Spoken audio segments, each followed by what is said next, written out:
be drawn into a play that wasn't mine. If there's a moral, it's small and hard. You can't demand respect. You can only live in a way that makes it the price of admission. And when someone shows you they can't pay it, you open the door and let them keep walking. The last thing I said to Jenna in person was simple. She'd come by for a box of winter clothes she'd left in my garage. She stood there looking around my place like it was a museum of dull choices. Workbench labeled drawers. The lamp Erin accused me of liking. She wanted to say something sharp. I could see it riding up her throat. Don't, I said. She swallowed whatever it was, lifted the box, and shifted her feet. You seem fine. I am, I said. And I intend to stay that way. She set the box down for a second. Did I ever love you, she asked. Or did I love what you made stable? That's a question for you, I replied. She nodded as if that was the only answer that could have been true. Picked up her box and left. The door closed. The house stayed quiet in the right ways. Outside, someone was mowing. Ordinary noise, honest noise. I turned back to my bench, opened a drawer to put away a new set of bits, and smiled a little at my own handwriting on the label. Pilot holes. It felt accurate. You drill them so the screw goes in straight without splitting the board. You don't force it. You don't beg it. You line it up. You guide. You commit. Then you walk away from anything that won't hold. That's not bitterness. That's building. I swapped the seats in my garage, built a workbench, labeled drawers because labeled drawers keep you honest. The first Friday in the new place, Erin came over with burgers and an ugly lamp as a housewarming gift. It was in my attic, he said. It looked like it could tolerate your taste. It's hideous, I said.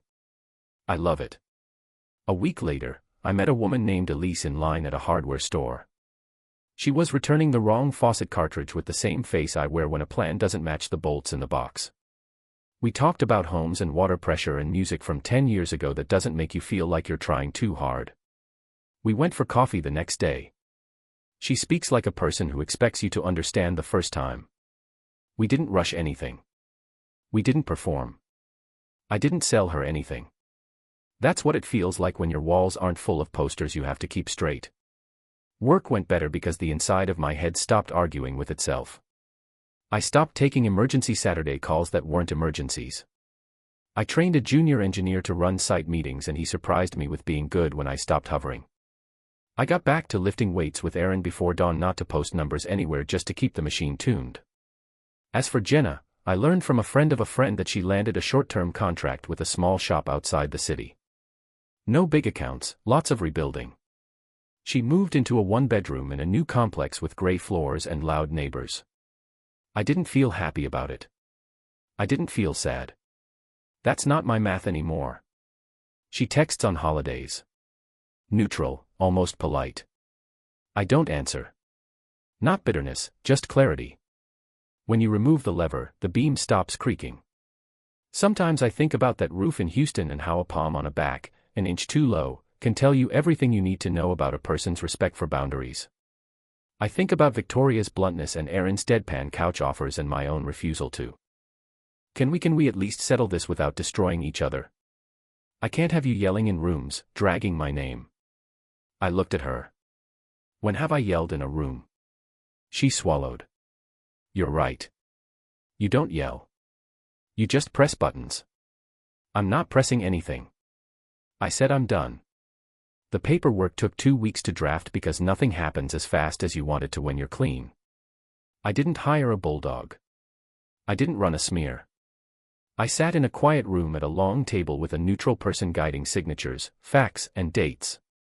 Here's the property. Here's the account. No raised voices, no speeches. No, but you promised and but you said. What I had sent to the agency did most of the arguing for me. There would be no support to her based on the record. She knew it. Her face went gray like the sky right before rain that never comes. After outside, she touched my sleeve like maybe there was an alternate track still available if she pressed the right code. We can still maybe in a year after this calms down. No, I said, this is the calm. You won't even consider. I shook my head. Jenna, I won't be the man who forgets what it felt like to stand on a roof and be told I was embarrassing myself for asking for basic respect. She pulled her hand back. So that's your last word? I nodded once. Here's two more. Stay honest. That's rich. She muttered and walked away. I watched her last test die in the air, then turned and did what grown men do. I went to my truck, started it, and drove to work because the slab pour at a school renovation needed eyes in the morning. And nothing softens a decision like watching concrete go down true. In the weeks after, things rearranged themselves because they had to. I moved out of the duplex into a small house with a carport and a live oak that throws shade just right in the afternoon. The neighborhood's quiet. The neighbors wave from their porches without asking for your story. I bought a used SUV from a guy who maintained it like a pilot logs hours. And panic split her smooth mask. Who are you texting? I said, you know, pressure. You can't, Marcus, stop. I could lose my position. Ryan could. You don't have to blow up everything to make a point. I'm not making a point, I said. I'm making a boundary. She reached for my phone. I slid it into my pocket. No, I told her. She tried to pivot again. Last resort voice. We've been together 8 years. We built a life. Please don't throw it away like a spreadsheet. It's not a spreadsheet, I said. It's a report. Mark, the door is open. I said for the last time and walked past her to the garage. In the morning, her key card at the agency didn't work. I know because Victoria sent me a single line at 8:13. Access revoked. HR escorting. No exclamation marks. No gloating. Just a process moving along a track. At 11 on the dot, an assistant texted me a photo from the 10th floor. Ryan's office cleaned. A cardboard box on the desk. Security guard standing with a clipboard. That's what finished by lunch looks like when someone believes they're untouchable and learns otherwise. At noon, I got a formal note from the agency's HR generalist thanking me for the external documentation regarding policy circumvention. It was professional, sterile, final. Jenna texted twice that afternoon. We need to talk. Please answer me. I didn't. I let her feel the silence she'd drafted for me for months. I finished my site plan and sent it to the client with notes they didn't expect but would appreciate when the slab didn't crack. At 6, Jenna came home and set her purse down like it weighed 40 pounds. You ruined me, she said. No, I answered, rinsing a coffee mug. I set the truth upright. You sent that woman after me. She'll smear me. She doesn't have to smear anything, I said. The logs speak. You think you're noble, she spat. You think you're St. Marcus with your rules. You just like to control. I like to live in a world where people mean what they do, I said. She rubbed her temple. Turn it into disdain. You tracking me? Is that what this is? God, that would be rich. Come here, I said. She folded her arms. Why? Just come here. She came to the table with all the attitude in the county. I reached into her tote under the liner where I'd reinforced the seam and slid the small white disc free. I set it between us like a paper weight. Her whole stance wobbled, not a theatrical collapse, just a measure of air, leaving someone who'd been holding herself up with posture. You followed me, she whispered. I didn't answer. Mark, she said softly, and her knees touched the tile like gravity invited them. She put her hands on my thighs like a supplicant. I never wanted it to get this far. It got exactly as far as choices take people. I was scared. She pushed eyes searching my face for a door. Victoria hates me.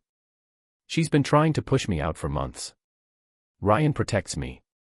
You don't understand. It's not personal. It's career. It's pressure. Stand up. I said what? Stand up. She rose automatically, trained by life to respond to that tone. And I shrugged her hands off like a jacket I'd outgrown. You're not trapped, I told her. You're oriented. There's a difference. Please, she said, tears threatening because tears are solvents. We can fix this. I'll turn over everything. I'll stop working late. The door is open, I repeated. I'm not keeping you. You can leave tonight.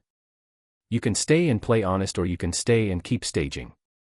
But whichever you pick, I'm done with fog. We're married. She hissed suddenly, anger snapping back. You owe me the benefit of the doubt. No, I said, I owe you the truth and myself a spine. She stared, and in that stare, I watched her realize the one lever that always reset me, guilt, was unplugged. I picked up the tag, put it on the counter, and texted 2 messages. One went to Victoria, green light, pull logs.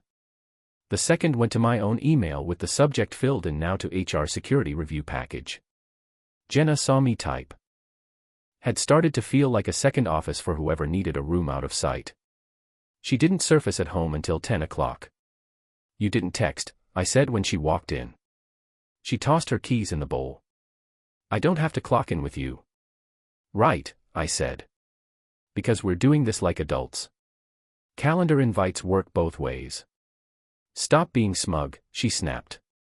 Victoria is getting to you. I can hear it. She wants us to fracture so she can pick off my accounts. Don't worry, I told her. She won't pick off anything for me. That's not what I said, Jenna said, stepping closer. Did you talk to her today? I leaned back on the counter. Jenna, answer me.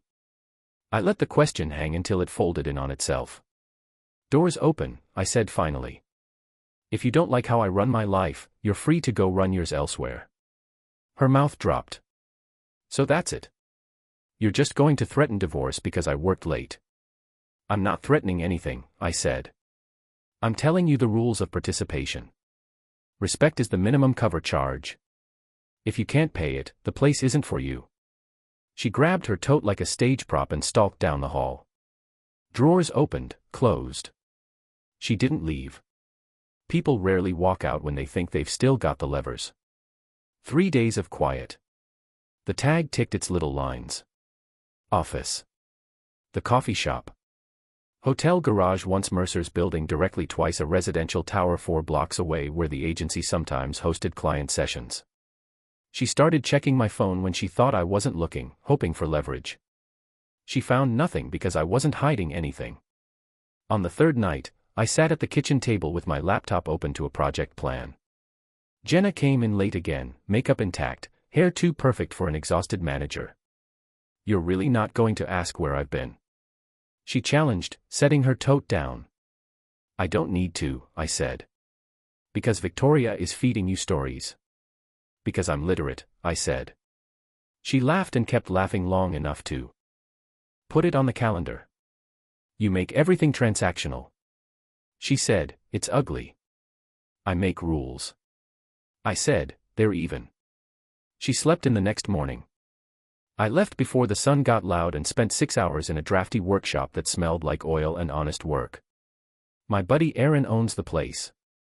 He's a square-jawed smartmouth who lives off black coffee and torque charts. You look like a guy balancing equations he didn't write, he said, seeing me tighten a control arm. I'm done arguing with static, I told him. So, it's that kind of weekend. He handed me a socket extension. You good? Or you want a couch and a 6-pack later? I'm good, I said. But keep the couch warmed. At noon, Jenna arrived at the shop with sandwiches, bright as a game show host. Thought you might be hungry, she said, sweeping in like she owned the air. Aaron, hi. Love the place. Aaron shot me a look that said he'd keep quiet and handed us shop towels. We ate at a steel table between tool chests. She slid her foot against mine under the table deliberately. I was rude last night, she said. I'm sorry. I've been restless. Work makes me sharp with you. You deserve better. Okay, I said. Not a pardon, not a parade. Can we do our Friday thing? She pressed. I'll book something simple. No pressure. Send the invite, I said. She tilted her head and studied me again, searching for softness to exploit. Aaron coughed, and she turned her smile to him. You're a good friend to keep this one busy so he doesn't brood. I'm a good friend to keep his tools calibrated, he said dryly. He doesn't brood. He builds. On her way out, she pressed a kiss to my cheek like a marker. I love you, she said like she was testing whether those words could still open locks. Drive safe, I replied. She froze a beat at the door, accepted the boundary for now, and left. That was soft pivot number 2, bigger, sweeter, wrapped in apology and an audience. I let it wash by.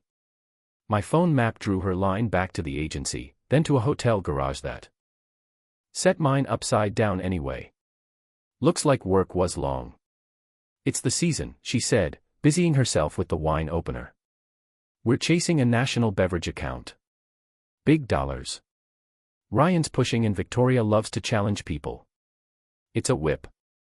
How close are you to the whip? I asked. She looked up. Excuse me. Are you driving the team or hanging off the bumper? She laughed too quick. You're being weird again. Maybe. She set down the corkscrew. Don't do this thing where you turn into a cop. You make yourself small when you act like that. I'm not small, I replied. I'm measured. Measured? She repeated, tasting the word. Okay, Mr. Measured. Be measured about this. Victoria uses people. She gets in their heads. She loves to break up couples. It makes them compliant. Don't feed her. Don't let her into our home. She's not coming to our home, I said. Promise me, she pushed. If she reaches out again, you tell me first. We stay aligned. I leaned on the counter and uphinded that line like a carpenter flipping a board. Our home isn't a staging area. If you want aligned, stop running side projects in the shadows. She stared. What side projects? I held her eyes, said nothing. Let the silence mark the cut line. She swallowed. Fine, she said. I'm trying to grow, that's all. You of all people should get ambition. I get it, I said. I just don't confuse it with respect. She flinched, then reset her tone like a radio changing stations. Let's eat before it gets cold. We ate. She did the exaggerated tenderness thing, touching my forearm when she passed the salt, laughing at stories that weren't funny, tracing family ideas. We should get away, you and me. Reset. That was the first soft pivot. Sugar over vinegar. I didn't swat it. I didn't swallow it either. I told her my Saturday was booked at the shop, a lift install for a client's old truck. I said I'd be gone early. She blinked. On a Saturday, we always do the farmer's market. No default plans. I reminded her, if you want my time. Light, I flipped the switch. I don't burn people without warning the bystanders. You're cold, I said. I'm ethical, she corrected. Those aren't opposites, I admitted. I left her office with the folder tucked under my arm and drove across town to Ryan Mercer's brownstone. I rang, kept my hands visible in the camera frame above his door. He opened in gym shorts and an expensive t-shirt, saw me, and blinked. Marcus, he said. What is this? Administrative, I told him, and held up my phone with a short draft email visible. By Monday morning, you'll send a resignation letter. I don't care what story you use. Reductions, burnout, city move. If not, this packet goes to your HR and security. Logs, cameras, billing entries, dry cleaning tickets, parking polls. You'll be finished by lunch either way. I prefer the letter. His mouth opened, closed. This is ridiculous. Time stamps aren't opinions. He glanced down the hall like maybe someone was listening. You won't do it. Try me. You can't threaten me on my doorstep. This isn't a threat, I said. It's a courtesy Monday. Enjoy your weekend. He stepped forward a fraction. You don't want to make enemies. I build bridges that carry trucks. I said, I don't notice bugs on the windshield. I turned and walked away before he could recover enough to grab bravado. In my truck, I forwarded a copy of the draft email to myself and left the subject blank. Ready. I didn't need to send it yet. I needed the option. On the drive back to Austin, my phone showed Jenna's tagline stopping at the agency, then a sushi place half a mile from Mercer's building, then the same garage as the morning. She didn't text to check in. She didn't need to. I wasn't expecting it. That night when I came in, she had candles out and an apron on. Another spread, a roast that must have taken half the day. "Look at my domestic era," she joked, nervous and bright. "I'm canceling the Friday booking. Let's do our own date night here." Phones away. "Good idea," I said. Cracked. I said, "Tell her Marcus from last night." Hill's office had transparent walls and a view of everybody. She stood when I walked in and gestured to a chair that looked expensive and was actually comfortable. She didn't smile. "You brought your own math?" she asked. "I took your note. I prefer numbers." She slid a folder across her desk, then read photos, timestamps, parking logs from a private investigator listed as a consultant on her letterhead. In one shot, Ryan and Jenna sat in a conference room with the team. Under the table, her hand rested on his thigh, not a guess. The angle caught it, clear as a blueprint. I looked up once. "You pay for surveillance on your own people." "I pay to protect accounts," she said. "When senior staff and a manager start co-booking hotel rooms under different reservation names for adjacent nights on the same client in 2 cities, I pay someone to ask if that's coincidence or corruption. Do you want the digital trail?" At minimum, they consolidated assets and moved decks off platform to personal drives. It's sloppy in the personal part of this. "I asked your business," she said. "I'm not a pastor. I'm a strategist." She stood like she might walk around her desk, then didn't. "One more thing, I need to know if you're a mess or a man. You going to turn this into theater?" "No," I said. She walked close enough to test me. Her hand touched my forearm. Light pressure quick, like a check on a circuit. "You sure?" I shifted her hand gently back toward her side. "No." "Good," she said, as if I'd passed an exam. "Do what you need to do. When you're ready, give me a signal. I'll open the server logs and call HR. We'll do it clean." "Why tell me first?" I asked. "Because Jenna's talent is real," she said. "But she and Mercer decided they could run my shop from a side room. That's not happening under my name. You needed to be the one to decide what you want from your marriage before I move the chess pieces. If you want quiet, you get quiet. If you want torque specs."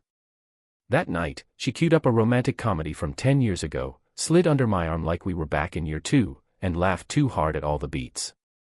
Halfway through, she reached for my hand. "See," she said, "we just need time." "Maybe," I said. I didn't move away. Didn't move closer. On the coffee table, her tote sat gaped open. She always left it like a nest. When she went to shower, I pulled a small white disc from my toolbox drawer. Needle and thread already looped twice. It took 3 minutes to work the tag into the lining beneath a pocket seam she never used. 2 extra knots, a trim thread end. Nothing surgical, just precise enough to stand up to the day. I didn't feel proud or dirty. I felt like a man measuring a beam before cutting it. The next morning, my phone drew a neat gray trail across a map. Jenna's office. Then a coffee shop on the east side we never visited. Then back to the office. I didn't make a big deal out of it. Information without drama. She came home at 8 with takeout from a fancy place. "Look at me spoiling you," she grinned, setting out containers. "You love the mushroom pasta." "I'll reheat tomorrow," I said, tapping a text to a foreman about a site change. "You're serious about this my schedule thing?" She put her hands on her hips. "I am." "You're punishing us both. Then propose a better structure." "Control freak," she muttered, but softer now, recalibrating. "Efficiency freak," I replied. She cleaned up in silence. The map on my phone drew another neat line early the next morning from office to client breakfast, looping toward a hotel garage 2 blocks from where Ryan Mercer's condo sat. The line stayed parked there for 2 hours. Data points aren't emotions. They're just nails in a board. I drove to Houston that afternoon on my lunch hour and took the elevator up to the glass cube on the AY's 10th floor. The receptionist blinked at a man in work boots among white sneakers and thin laptops. Victoria expecting you? She asked. She left the door. I said, and turned off the kitchen light.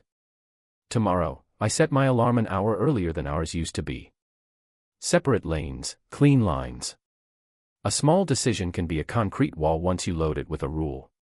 At 5:30 the next morning, the smell of bacon and French toast hit the hallway.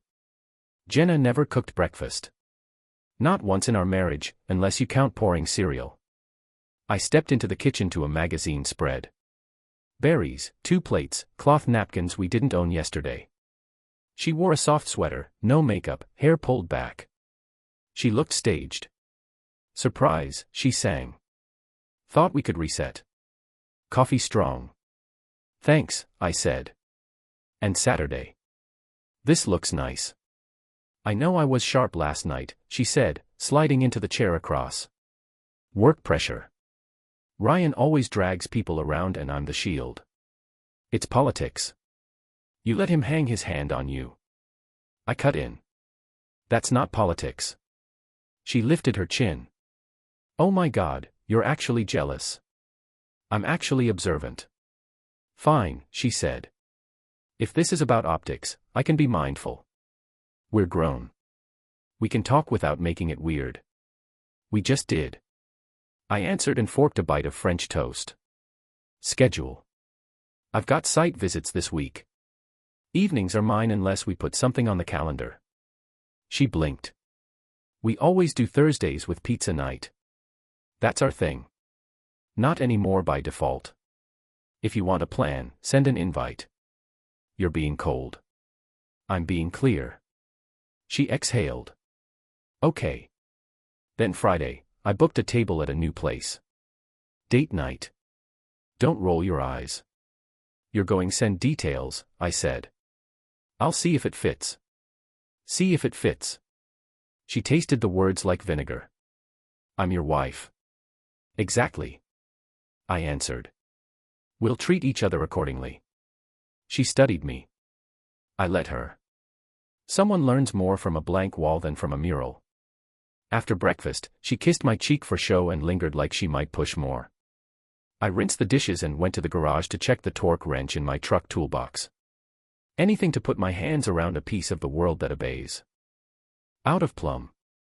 Time to go, I said to Jenna. She didn't move. Excuse me. We just got here. You've done what you came to do. Mercer finally lifted his hand. Hey man, relax. I didn't look at him. Jenna. She rolled her eyes for the onlookers, then turned toward the elevator like it was her idea. In the elevator, she leaned against the rail and crossed her arms. If you'd like to keep your job, she murmured. Maybe stop policing my work events. Not policing, I told her. Just not volunteering to be a prop, she huffed. This is why people think engineers are dull. You read into everything. Sure, I said. We'll talk at home. She smirked at the mirrored doors. You can try. In the parking garage, she started in again and I let the words slip by like traffic noise on I-10 back to Austin. She thumbed her phone, laughed at something, did that thing where she rotates the screen away. Makes it about privacy, not secrecy. I kept my hand steady on the wheel. When we got to our duplex, I hung my jacket, unlaced my boots, and didn't ask for explanations or roll-out speeches. I poured water, drank half, set the glass down. Talk, she said, standing in the kitchen doorway like a prosecutor who liked her job too much. Tomorrow, I answered. Short format, she frowned. What does that even mean? It means I'm done with circular. We're going to keep things clean and brief. No assumptions, no default plans. You want time?